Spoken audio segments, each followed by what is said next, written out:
Hello again. Hi. One particular oversight that we forgot to put in, after we had our bingo chart of interactive documentary this morning, we should have really made a bingo chart of digital preservation issues, because I think there's a lot of those concepts and words that keep on coming back. Nitrate film being one of them, I think, is what William opened the conference with, and a number of the approaches that we're going to run through, we've also tackled before, seen before, but what we really want to attempt with this bit is to see to what extent some of those have been tried and tested on the specific corpus and the specific canon of works that we're looking at today. As it's always good to quote Jonathan Harris, we could do that the entire day. Jonathan Harris, who made We Feel Fine and a couple of other seminal works, back in 2008 was presenting at a conference Beyond Flash in Brighton, and then was proclaiming that this particular angle of the web, this creative nonfiction, trans, VR, AR scene might still seem a bit marginalized by the mainstream world. Like your mother or your sister wouldn't necessarily, or your neighbor wouldn't necessarily be seeking these up and taking the time to really spend time with these web creations. But his hope back then was that the forum would at some point become the kind of medium that is on the same cultural level as books are, that a novel is, that an opera is, that music, photographs, etc. So that potentiality 10 years on, almost 10 years on, is probably still there. For those who haven't taken the time to run upstairs, Moments of Innovation is redesigned, refreshed, updated version of an existing site, now incorporating a lot of the works that are in the canon. Do check it out to see the broad range of works that we try to talk about. So this morning, we talked about the canon, we talked about moments of innovation, and again, that kind of list really sort of helps us clarifying what's the status of these works, where are we at. Jason talked about gathering everything, not being a gatekeeper. The kind of festival that DocLab is sort of gives a very specific scope of works that are out there. And one of the sort of the challenges that we keep on that I keep on debating with Caspar when we talk about this is sort of to what extent are the approaches that we have can you sort of mass apply them to this specific canon of works, or do you really need to treat them case by case as separate artworks with separate curatorial decisions that we have from the museum world? I think it's sort of a question that we don't ask too often, and we throw around the word preservation like everybody knows what it means or what it is, but I think it means different things for different purposes. Archives might very much focus on the authenticity of the piece, what was happening at that specific time point, its effect on society, and you really sort of need to trace back that authenticity of the work, whereas a museum might preserve more with the focus on what was the author's intent, the creator's intent, and how do we reproduce that intent rather than the specific words or visuals. Whereas for a producer, it might be more important to show that thought was realized and had an effect. And so, as we see today, preserving this canon, preserving the interactive documentary world, it sort of brings in these different perspectives. There's a large web archiving community out there that really focuses on harnessing as many websites as possible with as little human effort involved as possible. There's a large game archiving community that sort of tries to realize the potential that's in all those old games that maybe in a commercial environment aren't too valid anymore, or are. I think Mark is going to address that later in the panel.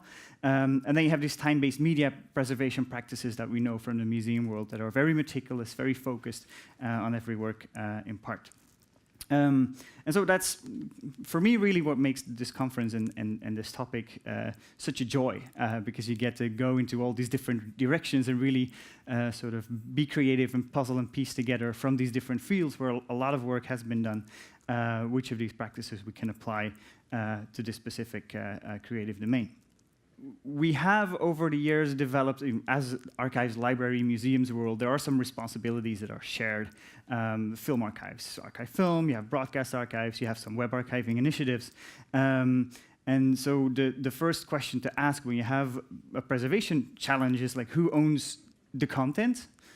What rights do you have to preserve it? But also, who wants to step up and really own that problem? Who's taking care of the material? Who's raising their hand and saying, let's take this on and for future generations do an effort at keeping it all. David Rosenthal is an important voice in our preservation community, sort of calls it preservation in place, when you can convince producers to work with you, think with you, do some work that happens at the very beginning of a project, maybe even during the creation process already, to think through how can we make this work not just as fabulous as possible, but also future-proof to some extent. So I work at the Netherlands Institute for Sound and Vision. We're traditionally an archive for broadcasters and media content, and we're sort of venturing out into this space, trying to take up the baton and that responsibility of games, of websites, what is out there that we as a media institution, as an institution with an eye on preserving, can and should be taking on. When you look at the history of audiovisual archiving, a lot of material was lost before organizations took up that stick and that responsibility and said, look, let's save this material, and we don't have the luxury to make that mistake again. We don't have a time window that allows us to just lay back and wait a little bit until the problem resolves itself. So we have started a couple of years ago doing linear video preservation from the web. We have a catalog of sort of socially relevant YouTube videos. And we're also crawling websites. And crawling websites, as I said, it's an exercise very much focused on automating the process. It might not always work all that fantastically for the interactive works that we've been looking at today. And so one of the tiny projects that we're currently doing is for the producers Submarine. They're an Amsterdam-based interactive production company. We're really comparing what can some of those tools, the web recorder and the archive id and all the crawlers, how do those stand up against just taking over the files that they have and trying to restore that in our environment. That's a part of the research aspect that we're currently trying to do. Raphael, again, thanks, Christian, for bringing him in. I think it's really worth to dig into this, to Lozano's work, as he makes a couple of really interesting points, not just that every work is different. Also, he talks about like the versioning of your work. You can talk about different versions of the software, just like software development does, but also the responsibility of the maker. When you sell somebody your media piece, your art piece, it could be part of your responsibility, but also of your business model to sort of provide a certain extent of helping out with that preservation challenge. So the approaches. We've heard them in different forms. William touched upon a few, Patricia touched upon a few, Christian touched upon a few, and every list is a little bit different. I think it's interesting how that goes. All of these sort of interlock and overlap to some extent, and just combining tactics is probably the smarter approach to take. We wanted to run through this list and see which of the works that we've shown this morning some of these apply to. So we've seen famous deaths, the smell-based work, the robots in residence. Your robot is gone. Did somebody steal it? So that's the materiality of the work. I think one specific, the Studio Moniker piece, where people interact with their mouses, is sort of a tribute to a very specific hardware environment that you need to make a work alive. Like, how much longer is the mouse going to be part of our lives? For virtual reality environments in the future, to what extent is it important? What kind of virtual reality glasses you were using? Is that a feature that you need to preserve? Yes or no? I wanted to talk about We Feel Fine, the data project from Jonathan and Cette, which has been conserved by MoMA in a sort of serious effort to also keep the project accessible online. So they're taking over the web domain, redirecting the DNSs, like actually taking the server that they had to run it on, but also making a virtualization of that server. And what's interesting about this project, to me as a preservationist, is that Jonathan and Seb did a lot of thinking beforehand about what of those preservation challenges they could maybe foresee. Maybe it's a lucky hindsight, I'm not sure about that aspect. So they were crawling the web to some extent for some of these words. They were crawling blogs and Twitter feeds, and then taking that inside to their own database. So that's a very contained piece. It's database archiving. We know how to do this. And also they said, well, at some point, the web now has changed so much in the way that it's functioning and has different silos than it had when we made this piece. So it's a very contained work. At some point, you just stop collecting data and see it as a finished project, which helps in making that project survive changing times. And that's not necessarily possible with newer projects that do take into account APIs that are running and lots of like live updated data. So migration is an inescapable aspect of preservation, whether that's just making sure that you move from one media profile to the next, or making sure that you're up to date with the latest format standards and transcode the files that you have.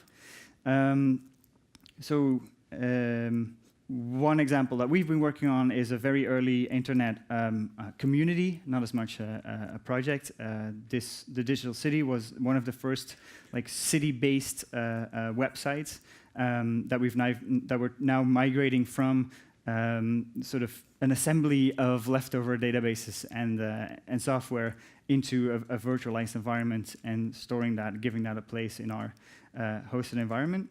With Gaza's Derot, there's, as I said, you have this web archiving. In some countries, it's more regulated than in others. Gaza's Derot was made in France, so in France you have a legal deposit law, which means that there's a couple of official institutions like INA and the BNF, the National Library, taking care of archiving websites. But they try to do so mostly in an automated manner, which means that you're losing some of the more interactive components. Also, INA is an audiovisual archive, so they do have those the audiovisual sources, but bringing that together into one environment that sort of keeps on playing is still a bit of a challenge if you want to take that the specific approach.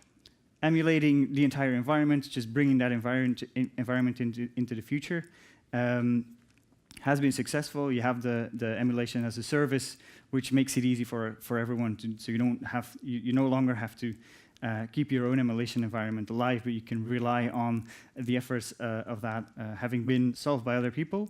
Sound and Vision, we have been trying to emulate game environments using emulation for the game environment of 1980s video games produced by Dutch producers. And what we're currently trying to do or trying to move towards is talking to game producers so that we don't have to look back and dig back into those the lost objects of the gaming world that were there, but can start documenting now. Like just kick off that process just from the start when a game is being marketed and out there, making sure that that documentation becomes part of the archive. We've talked about Flash. I think Caspar had the soundbite. Flash may well be the nitrate film of our digital era. I'm pretty certain that the emulation of a Flash environment won't be a burden to us that much longer, but we just have to wait for the developer geeks to do this, to work with us on this. And then as a sort of the final two aspects of those strategies, there's things that sort of fall off the one-on-one preservation or definition, so to say, but that are definitely equally important. So the book by Newman was cited by in Henry Lowood's presentation earlier. In the book about video games, he was saying that capturing games at play are really what the core objective should be of game preservation. And to some extent, that might also be true for some of the works that we have in the interactive documentary canon. So what you see here is some of the game producers themselves that we recorded while they were playing the games.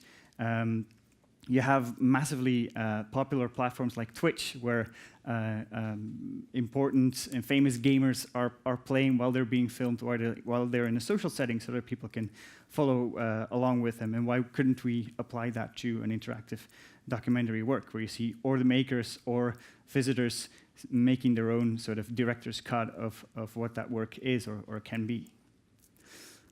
Which is what we did here. I guess was my cue. No, so this is Jeremy Mendes, one of the co-directors of Bear 71, navigating it live in a room not unlike this one, with some live music and just basically a browser connected to the then completely working Bear 71 Flash website. It's actually still working. You just need to enable Flash. I guess the cue that I should have given you was that DocLab has been for years doing live presentations of these online works, bringing the works into, in a performative space, in a live environment. I think there has been, looking back, if we had recorded those sessions, then we already had a form of documentations. It's true, and I think it's something that New Frontier, DocLab, Tribeca's, like a couple of the places where interactive documentaries get premiered and get presented. Like I think all the curators of those places are often film-based venues where we're like, how do we show this to like 300 people? Like we need more efficient ways than just putting a computer somewhere and have people watch them individually. And that's where the whole idea of director's navigations came from. And I think we've always been slightly surprised by how well they worked. And I think there's a lot of like the similar discussions around preservation, versioning that happens when you migrate, translate it to a live collective setting. And you're right, we should have recorded them. It wasn't me who came up with that. Talking about versioning, so the other approach is the reinterpretation, right? As environments change, as technology changes, you need to sort of report it to another medium, and what does that mean for the work itself? Sometimes it can be a very non-technological solution. We Feel Fine was produced as a book in 2009. It's a beautiful piece of data art, and in that sense, the work itself lives on. What we did with Bear 71 last year was Q. Thank you. No, so I guess with Bear 71, we did the live events. We didn't record it. We thought about, shall we do another one and record that with like a similar setting here, but we don't have this amazing camera crew at IDFA. So talking to Locke and Janine at the National Film Board, I think the discussion around it was like, I think we as a community of interactive documentary, or the bastard artists, feel somewhere between the big guys doing the games and the cinema and the existing media and the art world.